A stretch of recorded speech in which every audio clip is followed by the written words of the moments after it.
come here, come and read some of this book to me. It's really, really funny. It's Advice by Nick Hornby. Just read this bit.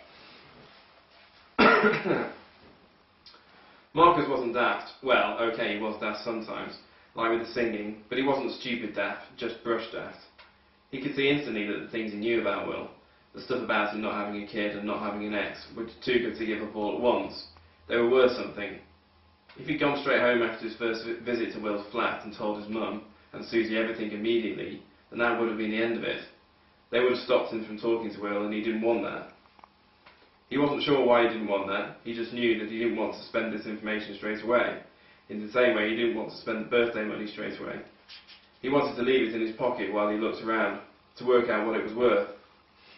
He knew he couldn't make Will go out with his mum if he wasn't bothered, but he couldn't make him do something else.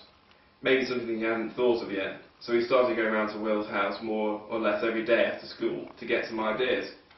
The first time he went back, Will wasn't too pleased to see him. He just stood in the doorway with his hand on the latch. "What?" said Will. "Nothing. Thought I'd pop round." That made Will smile, although Marcus couldn't see why. "What are you doing?" "What am I doing?" "Yeah, watching TV." "What are you watching?" "Countdown." "What's that?" Marcus knew what it was. Every kid who had come home from school knew what it was. It was the most boring program in the history of television. A quiz show, words and numbers. Oh, would I like it? Of course he wouldn't like it. Nobody liked it, apart from his dad's girlfriend's mum.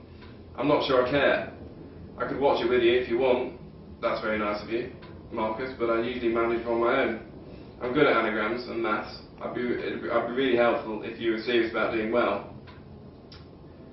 So do you know what countdown is? Yes, I remember now. I really like it. I'll go with when it's finished. Will looked at him and shook his head. "Oh hell, come in." Marcus was almost in anyway. He sat down on Will's long cream sofa, kicked his shoes off and stretched himself out. It was as useless as he remembered. Countdown, but he didn't complain or ask to watch another channel. Will a cable, Marcus noted for future reference. He just sat there patiently. Will didn't do anything while the program was on. He didn't shout the answer at the screen or tut when somebody got something wrong. He just smoked. "You need a pen and a paper to do it properly," Marcus observed at the end. "Yeah, well, do you ever do that?" "Sometimes." "Why didn't you today?" "I don't know." "Jesus."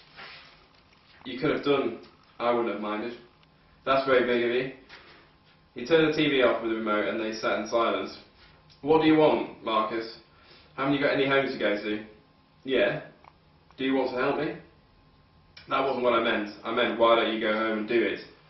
"I'll do it after supper." "You shouldn't smoke, you know." "No, I know. Thank you for telling me. What time does your mum get home?" "About now." I told you it was funny. I was going to back now. Okay, I was going to get the rest of my coffee. Okay. Okay.